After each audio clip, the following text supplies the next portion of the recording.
À moins de 2 mois des élections en Côte d'Ivoire, le chef de l'État invite les acteurs politiques à plus de responsabilités. Message essentiel du président au conseil de la rentrée gouvernementale hier. Dans le cadre de l'exploitation pétrolière, cette signature de contrat entre la Côte d'Ivoire et un groupe pétrolier indépendant américain, son nom Anadarko, les clauses de ce contrat dans quelques instants.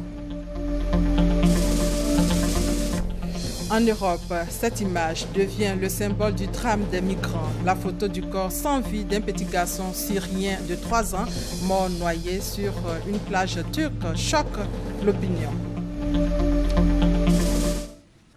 Bonjour à tous.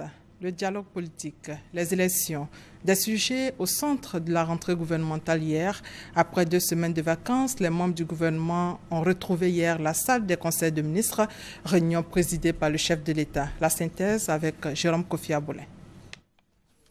Fini les vacances chez les membres du gouvernement. Depuis l'esplanade du palais présidentiel, on les voit venir dans une ambiance au parfum de retrouvailles à l'appel du Conseil des ministres ce mercredi.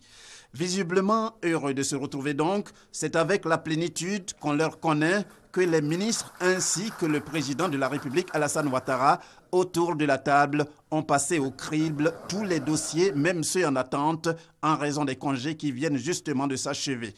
Au cours du point presse sanctionnant ce conseil, le porte-parole du gouvernement sur la question de la liste électorale soulevée par un journaliste dans le cadre du dialogue gouvernement-opposition a été on ne peut plus clair. La question, si l'on en croit Bruno Nabagné-Koné, n'est plus à l'ordre du jour.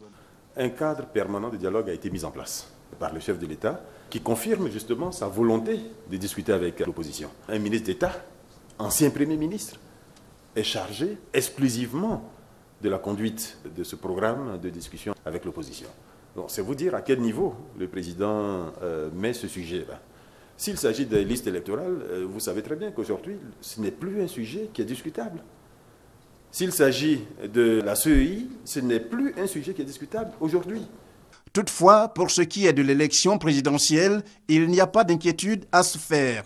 Dans ses propos à l'entame du Conseil, le président de la République a donné l'assurance d'un scrutin transparent, crédible et dans la paix. Nous sommes ouverts au dialogue et que le dialogue doit être constructif et les uns et les autres doivent faire preuve de responsabilité car la Côte d'Ivoire est en paix.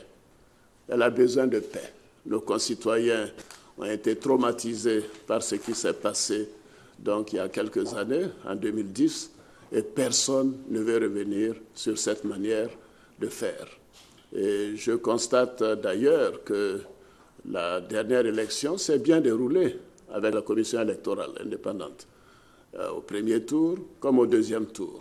Donc la commission électorale indépendante améliorée doit pouvoir faire son travail en toute sérénité.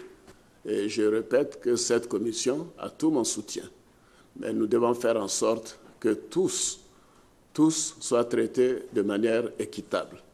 Et je suis certain que la commission veillera à ce qu'il en soit ainsi, mais je tiens à ce que ce climat de paix, ce climat apaisé soit donc maintenu. Vous savez, cette période est toujours une période difficile pour les investisseurs étrangers qui pensent que peut-être les élections vont être comme en 2010. Je voudrais les rassurer que cette élection sera paisible, elle sera apaisée, elle est démocratique dans son organisation. Il n'y a pas de raison qu'après l'élection, nous ayons les problèmes que nous avons vécus en 2010. Reprise oblige, le président de la République a félicité le Premier ministre et tous les autres membres du gouvernement pour le travail déjà abattu. Il les a encouragés à persévérer dans cette voie et maintenir le cap pour une Côte d'Ivoire paisible et prospère. Dans le cadre des audiences foraines, plus d'1 million de personnes recensées. C'est le bilan dressé par le directeur général adjoint de l'administration du territoire. Le point avec Michel Digré. Ce sont 1 755 demandes qui ont été formulées au cours des 3 mois de l'opération d'audience foraine 2015. 499 348 sont relatives au certificat de nationalité. Nous pensons que le bilan il est satisfaisant au regard des délais impartis. Nous avons eu seulement que 3 mois et pour 1 million de personnes, Alors que si nous comparons aux audiences qui ont eu lieu en 2007 et 2008, qui ont duré 6 mois, 9 mois, avec un résultat de 600 000, je pense que le bilan est largement satisfaisant. Pour le directeur général adjoint de l'administration du territoire, l'initiative prise par le gouvernement est à saluer. Le titre d'identité est une obligation au regard de la loi. Et un gouvernement digne de ce nom doit mettre en place des mécanismes pour faciliter l'obtention de ces pièces administratives. Et c'est ce que le gouvernement a fait. Et je pense que c'est une question de gouvernance. Toutefois, certains pétitionnaires traînent le pas quant au retrait de la carte nationale d'identité après le traitement de leur dossier. Actuellement, au niveau de l'Office national d'identification, on a près de 160 000 cartes nationales d'identité disponibles, mais qui ne sont pas encore retirées. Tous les requérants sont donc invités à se rendre dans les centres d'enrôlement pour l'établissement ou le retrait de leur carte nationale d'identité. En santé, les populations d'Anépé et d'Assikwa dans la sous-préfecture d'Adzopé soulagées. 2 ambulances médicalisées leur ont été offertes par la première dame Dominique Ouattara, dont remis au préfet par le ministre des Infrastructures économiques, Patrick Achi. Commentaire Roger Appé et Hervé Blé. 2 ambulances équipées d'une bouteille d'oxygène et d'une civière pour les populations d'Anépé et Assikwa dans le département d'Adzopé. Ces dons de la première dame à Dominique Ouattara vont permettre d'évacuer les malades, blessés graves et femmes en couche vers les centres de santé les plus équipés. Pour le ministre Patrick Achi, représentant la première dame, le taux de mortalité connaîtra une baisse dans la région avec ces 2 ambulances. Lorsque les femmes sont en couche, si ça ne va pas ici au centre de santé et qu'il faut les évacuer, c'est trop de problèmes. Certains, on les met sur des motos, d'autres, on les met sur le dos et quelquefois, on n'a pas le temps de les transporter et certains malades meurent. Au moment où je donne cette ambulance-là, c'est à elle que je pense. Le préfet de région de Lamé a traduit la reconnaissance des populations à la première dame et au président de la République. Ces dons sont la matérialisation d'une promesse de la première dame Dominique Ouattara, promesse faite lors de la visite d'État du président de la République Alassane Ouattara dans la région de Lamé en mai dernier. Hernie, fibrome, malformation du pied et du bras, ce sont là quelques-unes des maladies qui sont prises en charge puis opérées gratuitement au sein du centre hospitalier régional de Bingerville. L'action qui est à sa 2e phase est de l'ONG Mission Pentecôtiste et d'aide en Côte d'Ivoire. On fait le point avec Guillaume Zéré et Emma Niamien. Bloc opératoire de l'hôpital général de Bingerville. Dans la salle, médecins et infirmiers se préparent à passer à l'action. Et quand l'anesthésie sur la patiente est parfaite, voici le docteur Yapi pour une énième opération chirurgicale pour le compte du PAMSI, la mission d'aide pentecôtiste de Côte d'Ivoire. L'opération menée gratuitement est un succès. Comme Kwasi Tatiana est définitivement débarrassée de son fibrome, ce sont une vingtaine de personnes qui ont été opérées par les volontaires du PAMSI, qui de la hernie, qui des malformations. Et sur la bâche ou dans les halls d'attente, des dizaines de personnes attendent d'être sauvées, comme c'est le cas de la petite Axel, 10 ans. Des actes gratuitement posés par une organisation qui se dit pourtant manquer de moyens essentiels, tels que le sang ou le fil d'opération. Nous avons besoin d'aide parce que nous travaillons sur fonds propres et toute personne de bonne volonté serait bienvenue à l'ONG PAMSI en ce moment. Cette 2e phase d'opération chirurgicale gratuite, débutée le 27 août dernier, s'achève ce 4 septembre 2015. Et les femmes de Boueneux, village situé à quelques kilomètres de Zouanien, n'auront plus à parcourir des kilomètres pour accoucher. La fondation Petrosi vient d'offrir une maternité à ce village. Reportage Hervé Boué. À Boueneux, village de la commune de Zouanien, donner la vie était souvent source d'ennui. Il y avait même des femmes qui accouchaient en route, le temps d'arriver à Zouanien. Aujourd'hui donc, plus de kilomètres à parcourir pour accoucher et pour se soigner. La fondation Petrosi offre une maternité et le conseil du Café Cacao pose la première pierre du dispensaire de Boueneux. Le pétrole c'est au sud, mais c'est pour partager les bénéfices à tous les Ivoiriens. Boueneux étant dans l'ouest, En tant que terre de Côte d'Ivoire, on doit profiter aussi des bénéfices. Une occasion pour les filles et fils des Bonheur de manifester joie et gratitude. On est très contents. Tout bon est très content. Nous sommes contents. On est d'accord. On est vraiment. On sait pas. Le mot me manque. Prenant part à la cérémonie, le ministre d'État, ministre du Plein du Développement, fils de la région, exhorte ses parents à renouveler leur confiance au président Alassane Ouattara le 25 octobre prochain pour qu'il continue d'œuvrer pour le bien-être des populations. Autre sujet, la Côte d'Ivoire et le groupe pétrolier indépendant américain Anadarko scellent un partenariat. C'est un contrat de partage de production du pétrole ivoirien. Ama Boui et Emma Niamien pour plus de détails. Des signatures, des échanges de parapheurs et une photo des familles. Des actes simples pour donner naissance à un grand événement. Un nouveau contrat de partage de production de pétrole. Nous avions signé avec le groupe Exxon Mobil un contrat important en eau profonde, en eau très profonde, dans l'ultra deep. Et aujourd'hui, nous signons avec le groupe Anadarko. Dans un environnement pétrolier marqué par la baisse vertigineuse des cours, ceci est une claire indication que les groupes de pétrole internationaux font confiance au gouvernement du président Alassane Ouattara. L'accord survenu après plusieurs mois de négociations porte sur le bloc CI 527 de 1038 km² situé en eau profonde au sud d'Abidjan. Sa mise en œuvre est prévue à partir du mois de décembre 2015 et correspond à un investissement de 30 millions de dollars US, soit plus de 15 milliards de francs CFA. Signer une convention avec la Côte d'Ivoire dans un contexte où le prix du pétrole baisse n'est pas un problème pour la société américaine.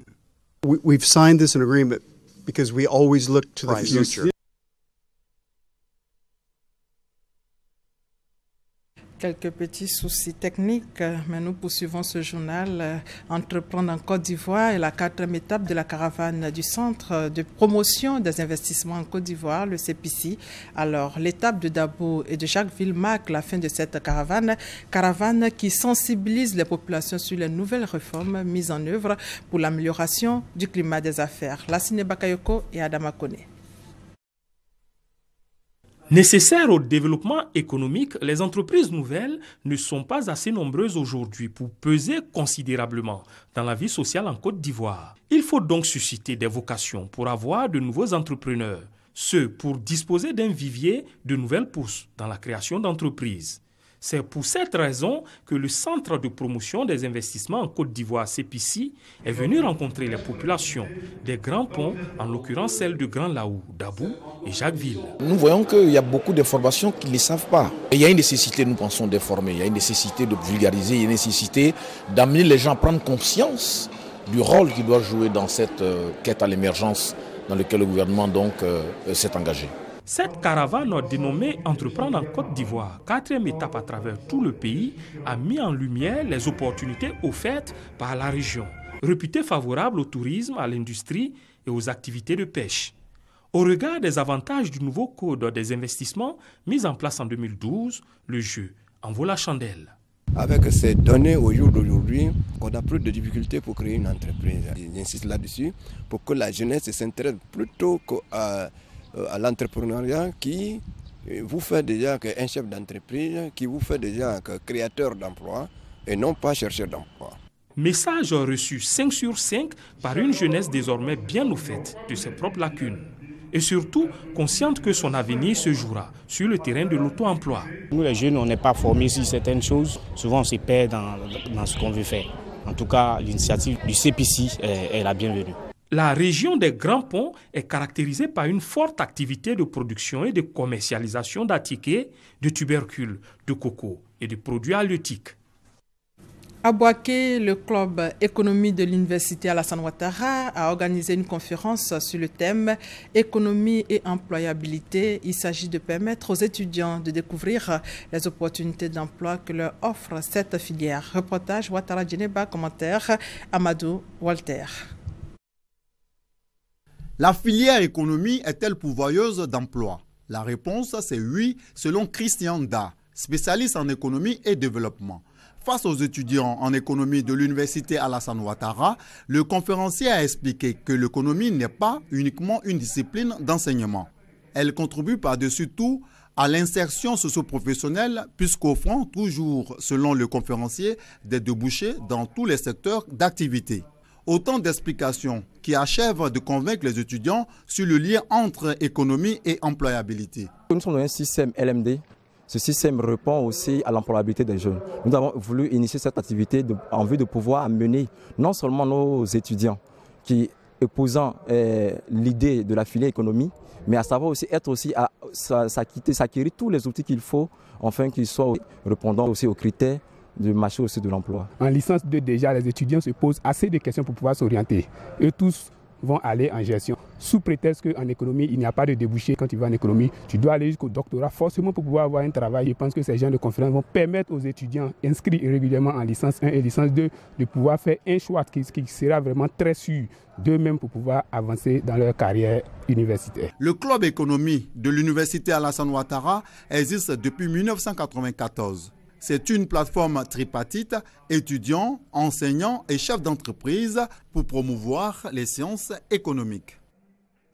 Et toujours dans le domaine de l'enseignement supérieur, l'université Pereforo Gonkulibali a organisé aussi la première édition des journées carrières de l'unité de formation et de recherche des sciences biologiques. Au centre des préoccupations également, la problématique formation-emploi. Reportage Soro Corona, commentaire Kader Sogodogo. Mettre en place une plateforme de collaboration entre l'unité de formation et de recherche des sciences biologiques de l'université Pereforo Gonkulibali et le monde du travail pour une formation emploi. C'est dans ce sens que cette UFR a initié la première édition des journées carrières des sciences biologiques. À travers ces journées, l'UFR des sciences biologiques veut relever les grands défis auxquels la pratique de l'agriculture et l'élevage, la transformation des denrées alimentaires et la gestion des ressources en eau, du sol et de l'environnement sont confrontés. L'objectif de cette journée carrière était de chercher à faire signer des actes de partenariat avec le monde de l'entreprise et l'université dans l'optique de former nos étudiants selon les offres et les besoins du monde de l'emploi, surtout dans le domaine agro-pastoral. Durant ces 2 jours, il a été question de capitaliser les observations et suggestions des structures techniques et entreprises intervenant dans le secteur agro-pastoral sur les offres de formation. Des ateliers ont permis aux corps enseignants et aux responsables des entreprises présentes de réfléchir sur les métiers associés et le processus d'équivalence entre les offres de formation. Les autorités administratives et politiques ont salué cette initiative qui va contribuer à assurer la sécurité alimentaire ainsi que la gestion durable des ressources naturelles. La présentation de l'IFR des sciences biologiques et une visite des stands des entreprises étaient également au centre des travaux. Et ici à Abidjan, l'unité opérationnelle de l'Institut pour les ressources naturelles en Afrique de l'Université des Nations Unies en séminaire sur la gestion des ressources durables en Afrique, séminaire ouvert aux ressortissants des pays africains. On fait le point avec Franck Wadio. Un doctorant commentant un document visuel, une assistance et des enseignants attentifs. Le décor pour une soutenance, mais l'exercice est plutôt expérimental. Nous sommes à la première session d'un stage doctoral de l'unité opérationnelle, section Côte d'Ivoire relevant de l'Université des Nations Unies, branche universitaire de l'ONU. Cette université entreprend des recherches pour la résolution de problèmes touchant le développement humain. Ce séminaire de présentation se situe dans le cadre de, si vous voulez, du renforcement des capacités des jeunes chercheurs, des doctorants qui ont bénéficié, n'est-ce pas, d'un soutien financier pour leur permettre de faire de la recherche et en même temps aussi de pouvoir échanger avec les autres chercheurs pour bénéficier de leur expérience. Pour cette journée de présentation, Christian Abois est doctorant. Il réfléchit sur l'efficacité économique de la pisciculture dans le sud-est ivoirien. À travers donc cette étude, nous avons montré qu'il y a un potentiel productif et un potentiel économique qui peut être réalisé si l'État intervient dans le secteur en encadrant donc les aquaculteurs à pouvoir gérer de façon efficace les ressources qui s'utilisent dans la production. Communication, échange, discussion. Le stage doctoral est ouvert aux ressortissants des États africains inscrits dans des programmes doctoraux. Il s'agit de fournir aux doctorants l'opportunité de réaliser des travaux sur des sujets liés à la gestion des ressources durables en Afrique. L'actualité, c'est aussi la joie des assistants sociaux de Côte d'Ivoire. Ils ont depuis le mois de juin 2015 un profil de carrière spécifique. Ils expriment leur reconnaissance au gouvernement ivoirien dans ce reportage de Moussa Konaté. L'assistant social joue un rôle important dans de nombreux domaines, entre autres la solidarité, la santé, l'éducation, la justice. Il est aussi agent de développement et facilitateur d'exécution de programmes sociaux. Et pourtant, pendant des décennies, ce corps de métier est resté limité au seul statut d'assistant social. L'assistant social ne pouvait pas évoluer. Il était confiné à rester assistant social à jamais. Il ne pouvait pas évoluer, sauf s'il décidait de sortir du métier. Plus besoin de quitter cette profession. Depuis juin 2015, un décret définit désormais un profil de carrière aux assistants sociaux de Côte d'Ivoire. Un bond en avant satisfaisant pour le syndicat national des assistants sociaux de Côte d'Ivoire, SINASI. Hommage est donc rendu au président de la République, Alassane Ouattara. Aujourd'hui, avec ce décret, nous quittons de grade C3 jusqu'au grade A7. On a des champs d'action, on a des champs d'évolution, on a des champs de promotion dans l'administration. On a la possibilité d'être mobile, puisqu'avant on était vraiment limité au niveau B3. Donc vraiment, ce n'est que merci que nous pouvons lui dire.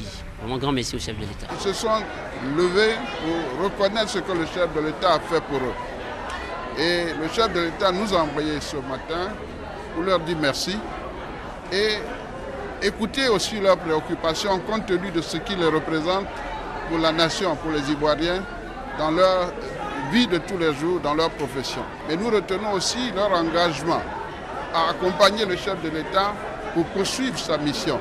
Ce décret, tant entendu, vient donc soulager les assistants sociaux de Côte d'Ivoire, mais une doléance de la part du SINASI, le recrutement à la fonction publique des 1270 assistants sociaux sur le carreau depuis maintenant 6 ans. Au chapitre développement, les populations de Grabo, satisfaites des actions de développement du chef de l'État, ont décidé de lui rendre hommage. Ambiance et commentaires, Grace Kando. La sous-préfecture de Grabo a fait l'objet de plusieurs attaques armées depuis la crise post-électorale de 2011. Les populations en ont beaucoup souffert. Aujourd'hui, la sécurité, la paix et la quiétude sont de retour dans la localité frontalière du Libéria grâce aux efforts du chef de l'État. Grabo bénéficie, en plus de la présence des forces spéciales déployées dans la région, d'une caserne militaire, d'une brigade de gendarmerie, des centres de santé. Ajoutez à cela l'électrification et l'adduction en eau potable de plusieurs localités. C'est donc pour exprimer leur reconnaissance au chef de l'État pour toutes ses actions en faveur du peuple krou qu'une journée a été organisée. Vous avez vu derrière moi toute cette population. Nous avons voulu montrer au président de la République combien Grabo nous réserve un accueil. Plusieurs opérations comme ça vont être menées sur l'ensemble du département de Tabou pour montrer l'adhésion de la population. Et notre choix, c'est le président Alassane Ouattara. La présidentielle en Côte d'Ivoire, ce sera le 25 octobre prochain.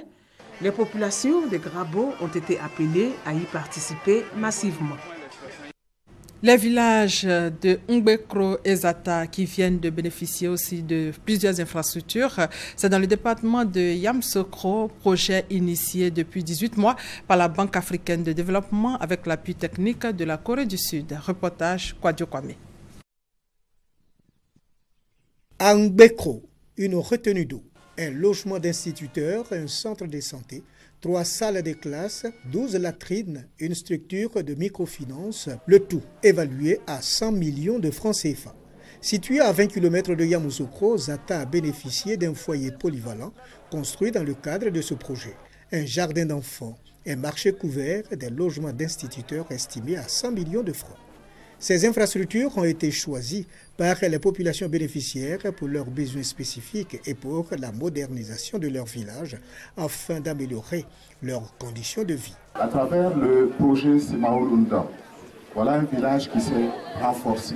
Voilà un village qui est outillé, qui a renforcé ses capacités à affronter tout démon de division.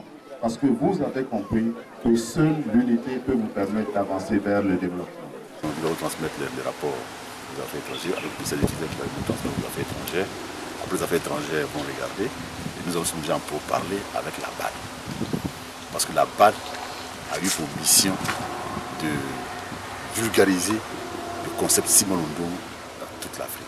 Le porte-parole des différents villages ont rendu hommage au chef du projet coréen avant d'indiquer que l'esprit Semoule Ndong sera perpétué dans les différents villages. Au-delà des retombées économiques, ont-ils relevé, la cohésion et la fraternité sont des mises à Mbeko et à Zata. Il a également été mis sur pied des brigades de salubrité dans ces villages pour un environnement sain. De la lumière pour les villages de Kwayinikro et Kwakutanokro, situés dans le département du Transua, une fête a été organisée par les populations pour marquer l'événement. Des poteaux lampadaires sur la voie qui mène au village de Kwayinikro et Kwakutanokro, localité située à 8 km de Transua dans la région du Gontougou. Preuve que ces localités sont désormais raccordées au réseau électrique national. Longtemps attendu, l'avènement de la lumière dans ces villages, une véritable satisfaction pour les populations. Depuis longtemps que nous souffrons de ça. Et ici on a reçu ça, c'est une fête. Quand il y a la lumière, tout commerce que tu fais, ça marche. Vraiment, je suis ravi, je suis content. Vraiment, je partage ma joie avec tous les habitants que vous voyez ici. Kwayinikro et Kwakutanokro bénéficient ainsi du programme national d'électrification rurale dit Prôné 2020, une composante du programme présidentiel d'urgence PPU qui vise à électrifier chaque année 500 localités de plus de 500 habitants. Voyant ainsi le développement de leur localité s'amorcer, les populations ont organisé une fête de la lumière. Célébration parrainée par Séverin Kwabena Yeboah, député de la circonscription de Transua à Suefri. Il a invité les populations à accorder un second mandat au président Alassane Ouattara pour pérenniser l'œuvre de développement de leur localité. En marge de cette fête, une messe d'action et de grâce a été dite à la chapelle du village pour célébrer l'avènement de la lumière à Kwayinikro et Kwakutanokro. Dans l'actualité culturelle, qui sont les Komono, les Gans et les Dogosais? Et d'où viennent-ils? Ces questions ont trouvé leur réponse au cours d'une activité organisée par l'association Kiaga à la Bourse du Travail de Trècheville. Le compte-rendu de la cérémonie avec Serge Kolia.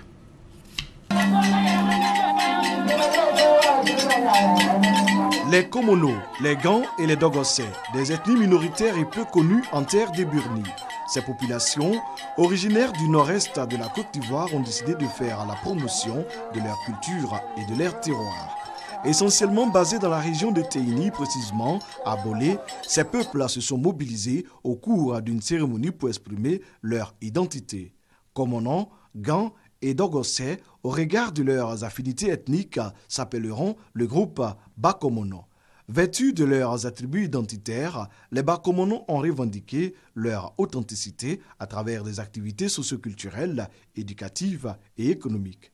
Les Bakono entendent valoriser leur région et différentes activités.